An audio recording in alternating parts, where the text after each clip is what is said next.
Hi అండి అందరికీ.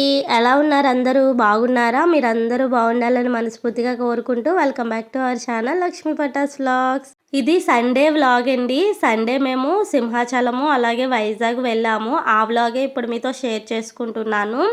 ఇప్పుడైతే టైము మార్నింగ్ 9 అవుతుందండి. పిల్లలిద్దరిని తీసుకొని ఆటోలో అయితే వెళ్తున్నాను. ఫస్ట్ నర్సీపట్నం ఆటోలో వెళ్ళాము. అక్కడ నుంచి కార్లో వెళ్ళామన్నమాట సింహాచలము. కరెక్ట్గా సింహాచలం కొండ దగ్గరికి వచ్చేసరికి టైము 12 అయింది. ఎండ అయితే చాలా ఎక్కువగా ఉందండి. సో కార్లో వెళ్తున్నాం కానీ పెద్ద ఎండ ఏమి అనిపించలేదు. కానీ నాకు ఈ సింహాచలం కొండ ఎక్కేటప్పుడు ఆ టర్నింగ్స్ ఉంటాయి కదండి. సో బైక్ మీద వెళ్ళేటప్పుడు చాలా బాగుంటుంది. అలాగే వ్యూ కూడా చాలా బాగుంటుంది. కొండపై నుంచి అంటే కొండ ఎక్కుతూ ఉండగా మనకి వ్యూ అనేది చూడడానికి చాలా బాగుంటుంది. సిటీ మొత్తం కనిపిస్తుంది కదా. సో అందుకే నాకు బైక్ జర్నీ ఇష్టం. కానీ ఇప్పుడు ఎండ చాలా ఎక్కువగా ఉంది కాబట్టి బైక్ మీద అంత సేఫ్ కాదు. అది చిన్నపిల్లలు తీసుకొని వెళ్తున్నాం కాబట్టి. సో ఇంకా కొండ అయితే ఎక్కేస్తున్నాము. వ్యూ అయితే ఏమీ కనిపించలేదు. నేను ఎవ్రీ ఇయర్ సింహాచలం వెళ్ళేదానండి స్వామివారి దర్శనానికి. కానీ లాస్ట్ 3 ఇయర్స్ నుంచి సింహాచలం అయితే వెళ్ళలేదు. సో హైదరాబాద్ నుంచి వచ్చేటప్పుడే అనుకున్నాను వైజాగ్ వెళ్ళాలి, సింహాచలం వెళ్ళి దర్శనం చేసుకోవాలి అని చెప్పి. సో ఇప్పుడు అంటే నేను హైదరాబాద్ నుంచి ఇక్కడికి వచ్చి 10 డేస్ అయిపోతుంది. ఇప్పటికీ సింహాచలం వెళ్ళడానికి అయితే అయ్యింది. ఇప్పుడు కొండ దగ్గరికి అంటే గుడి దగ్గరికి వచ్చేసాము. ఇదిగోండి కార్ పార్కింగ్ చేసేసి స్వామివారి దర్శనానికి అయితే వెళ్తున్నాము. మేమేమో స్లిప్పర్స్ ఇక్కడే ఉంచేసాం కార్లో. సో ఇక్కడ నుంచి అక్కడ గుడి దగ్గరికి నడుచుకొని వెళ్ళాలి. అసలు ఎండ చాలా ఎక్కువగా ఉండడం వల్ల కాళ్ళు మాత్రం మంటలు వచ్చాయి. మామూలుగా కాదు. స్లిప్పర్స్ ఇక్కడ వరకు వేసుకొని వస్తే బాగుండు అనుకున్నాము. పరుగులు పెట్టామన్నమాట. మామూలుగా కాదు. స్వామివారి దర్శనం ఇక్కడే అయిపోయింది అనిపించింది. అంటే కొత్తగా అక్కడ తారు రోడ్డు వేసారనమాట. ఆ తారు వల్ల ఎండకి బాగా కరిగి ఉంటుంది కదా. అసలు పాదం కింద నెట్టేసరి అంటుకుపోయేదన్నమాట. అనవసరంగా స్లిప్పర్స్ వదిలేసి వచ్చామనిపించింది. అలా చాలామంది వచ్చారు. చాలామంది ఇబ్బంది పడుతున్నారు కూడా. నెక్స్ట్ ఇక్కడ మనకి ఇంకా మజ్జిగ, పూలు, అలాగే తులసి మాలలు, లోపలికి పసుపు కుంకుమ తీసుకెళ్ళడానికి కొబ్బరికాయలు అన్నీ అమ్ముతున్నారనమాట. ఇక్కడ చూస్తున్నారా పాపం వీళ్ళు కూడా ఎండలో నడవలేకపోతున్నారు. అంతలా కాళ్ళు కాలుతున్నాయి అనమాట. నేను ఆ బయట నడిచొచ్చాను కదా ఎండలోని తారు రోడ్డు మీద. దానివల్ల ఇక్కడ నీడలో నడుస్తున్నా సరే పాదాలు మంటలు వచ్చేస్తున్నాయి అనమాట. చాలా స్లోగా నడుస్తున్నాను. ఇక్కడ మీకు చూపిస్తున్నాను కదా. అదేంటంటే పాపం ఫొటోస్ తీసుకుందాం అనుకుంటున్నారు కానీ కాళ్ళు కాలిపోతున్నాయి. పైన ఎండకి ముసుగేసుకొని అక్కడ క్లాతులు ఉంటే ఆ క్లాతులు కాళ్ళ కిందకి తీసుకొని నుంచొని మరీ ఫొటోస్ తీసుకుంటున్నారు. పాపం వీళ్ళ కష్టాలు చూసైనా స్వామివారి ఎండను తగ్గించలేదు అనుకున్నాను. నెక్స్ట్ మేమైతే ఇప్పుడు దర్శనానికి వెళ్తున్నాము. అసలు ఈరోజు కార్ పార్కింగ్ కూడా ప్లేస్ దొరకలేదు. అలాగే లోపలికి వచ్చి చూస్తే జనం బీభత్సంగా ఉన్నారనమాట. ఈరోజు ఏమైనా స్పెషల్ డేనా ఏంటి అనుకున్నాం మేమైతే. కానీ స్పెషల్ డే ఏమీ కాదంట. కాకపోతే ఈరోజు 11 నుంచి 12:30 వరకు దర్శనం అయితే ఆఫ్ చేశారంట. దానివల్ల భక్తుల రద్దీ ఎక్కువైపోయింది. ఇప్పుడు టైము 12:30 అయింది. ఇక్కడైతే లైన్లో చాలా ఎక్కువ మంది ఉన్నారు. ఫ్రీ లైన్ అయితే అసలు ఇంక చెప్పాల్సిన అవసరం లేదు. తోసుకుంటున్నారు.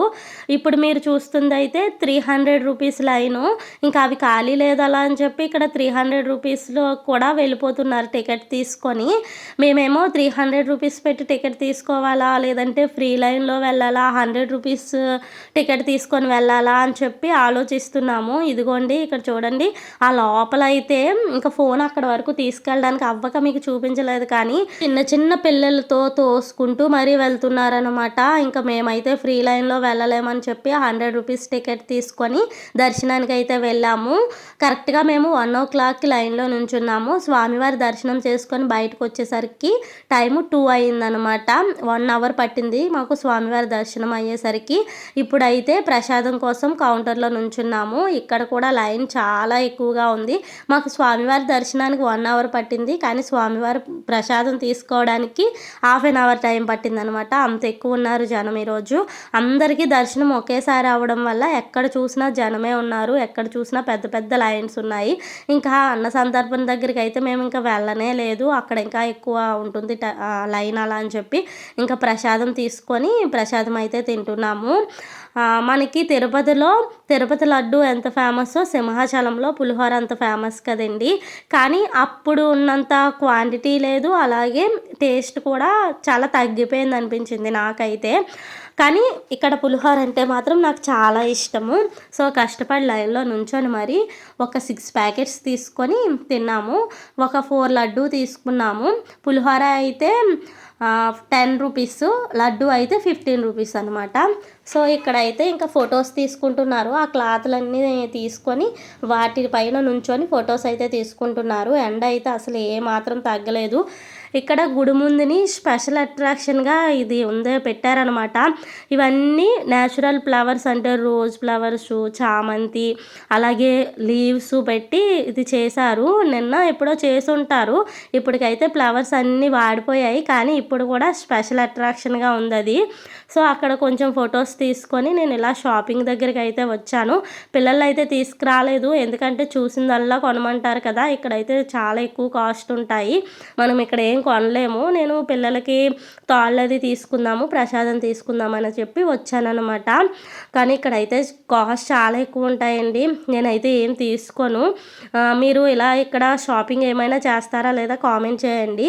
నేనైతే ఇవిగోండి ఇవి తీసుకున్నాను. ఒక 3 తాళ్ళు, నల్ల పూసలు, అలాగే రెడ్ కలరు, అలాగే గోల్డ్ కలరు పూసలతో ఒక చైను తీసుకున్నాను మా నాన్నమ్మ కోసమని. ఈ 3 కలిపి 160కి తీసుకున్నాను నేను. వాళ్ళైతే నల్ల పూసలు 80 రూపీసు, ఆ చైన్ ఏమో 250 రూపీసు, తాళ్ళేమో 30 రూపీసు చెప్పారు. నేనైతే మొత్తం కలిపి 160 రూపీస్కి తీసుకున్నాను. అంటే బాగా బేరమాడి తీసుకున్నానా లేదా కామెంట్ చేయండి. బేరం ఏమీ ఆడలేదు నేను. ఆయన టోటల్ అంతా కలిపి ఒక 360కో 380కో చెప్తే నేను కరెక్ట్గా 160 రూపీస్ పట్టుకెళ్ళాను అనమాట. అంటే ఏం తీసుకోవద్దు, ఓన్లీ ప్రసాదం తీసుకొని వద్దామని చెప్పి వెళ్ళాను.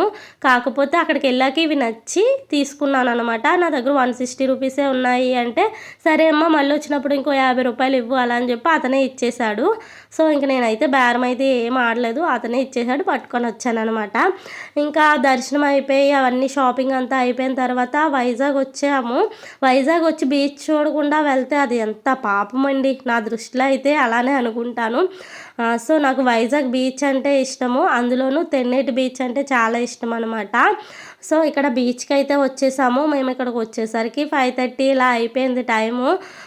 సో ఇంకా ఈవినింగ్ కదా, చాలా చల్లగా ఉంది వాతావరణము. అలాగే కెరటాలు కూడా చాలా ఎక్కువగా వస్తున్నాయి అలలు.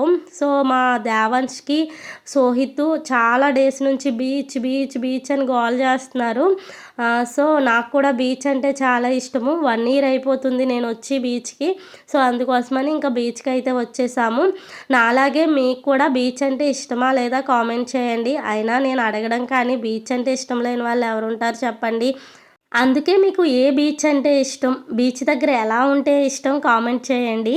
అంటే బీచ్ దగ్గర కూర్చొని ఆ వచ్చే అలలని చూస్తూ ఉండడం ఇష్టమా, లేదంటే ఆ వాటర్లో దిగి వాటర్లో ఆడుకోవడం అంటే ఇష్టమా, లేదంటే ఇష్టమైన ఫుడ్ తింటూ బీచ్ని చూడటం ఇష్టమా, లేదంటే ఇష్టమైన పర్సన్స్తో బీచ్ దగ్గర ఉండడం ఇష్టమా, ఏంటంటే ఇష్టం అనేది కామెంట్ చేయండి. ఇక్కడ ఈవినింగ్ 6 అయ్యేసరికి వ్యూ అయితే అదిరిపోయిందనమాట. మధ్య మధ్యలో ఫ్లైట్స్ అలా వెళ్తూ ఉంటే ఆ సౌండ్కి, ఈ కెరటాల సౌండ్కి, ఇక్కడ ఉన్న వ్యూ పాయింట్కి లొకేషన్ అయితే అదిరిపోయింది. ఇంకా అందరూ కెమెరాస్ పట్టుకొని ఫొటోస్ వీడియోస్ తీయడంలో మునిగిపోయారనమాట. అక్కడ వచ్చే అలల్లో కాకుండా ఫోన్లో మునిగిపోయారు. కానీ ఇప్పుడు ఫోన్ కెమెరాస్ కూడా కాదండి, ఇంకా డైరెక్ట్ కెమెరాస్ పట్టుకొని వచ్చి వీడియోస్ అలాగే ఫొటోస్ తీసుకుంటున్నారనమాట. నాకైతే బీచ్ దగ్గర ఇలా కూర్చొని వచ్చే ప్రతి అలా మన పాదాలని తాకుతూ నాకు ఇష్టమైన ఫుడ్ తింటూ ఉండడం ఇష్టము. అలాగే వాటర్లో తడవడం అంటే చాలా ఇష్టం అనమాట బీచ్లోని. సో నాలాగే మీకు కూడా ఇష్టమా లేదా అనేది కామెంట్ చేయండి. ప్రజెంట్ ఒక వీడియో ట్రెండ్ అవుతుందండి ఇన్స్టాగ్రామ్లోని. ఇలా బీచ్ దగ్గర అలలు వచ్చే దగ్గర మనము దండం పెట్టుకొని రామ్ అని రాస్తే ఆ అలలు ఆ నేమ్ రాసిన దగ్గరికి రావట్లేదనమాట. ఇది నిజంగానే రావట్లేదా, ఫేక్ వీడియోనా అని చెప్పి ట్రై చేద్దామని చెప్పి దండం పెట్టుకొని రామ్ అని రాశాను. ఫస్ట్ రాసినప్పుడు నేను వీడియో ఏమీ తీయలేదనమాట. ఇది నిజంగా అవుతుందా లేదా అని చెప్పి ఫస్ట్ ట్రై చేసాము. అప్పుడైతే అసలు అలలు రాలేదండి నిజంగానే. ఆ రామన్ రాసిన దగ్గరికి రాలేదు. అయితే ఇది నిజమే, మనం కూడా వీడియో తీద్దాము అని చెప్పి తర్వాత మళ్ళీ రామన్ రాశాను. అప్పుడైతే మాత్రము ఒక్కసారి అలా వచ్చినప్పుడు అక్కడ వరకు రాలేదు. సెకండ్ టైం పెద్ద అల వచ్చి నేమ్ దగ్గరికి వచ్చిందనమాట. ఫస్ట్ టైం రాసినప్పుడు వీడియో తీస్తే బాగుండేది అనుకున్నాను. ఇప్పుడైతే టైము నైట్ 7 అయ్యింది. బాగా ఎంజాయ్ చేసాము, ఫుల్ టైర్డ్ అయిపోయామన్నమాట. ఇంకా అయితే వ్యూ ఒకసారి మళ్ళీ అలా చూసి ఎంజాయ్ చేసి ఇప్పుడైతే తెలిసిన వాళ్ళ రూమ్ ఉంటే అక్కడికైతే వెళ్తున్నామన్నమాట. ఇంక ఇప్పుడు నైట్ అక్కడే స్టే చేసి మార్నింగ్ ఇంటికైతే బయలుదేరుతాము. సో ఐ హోప్ ఈ వీడియో మీకు నచ్చింది అనుకుంటున్నాను. నచ్చితే ప్లీజ్ లైక్ చేయండి, అలాగే ఛానల్ని సబ్స్క్రైబ్ చేసి సపోర్ట్ చేయండి. Thank you.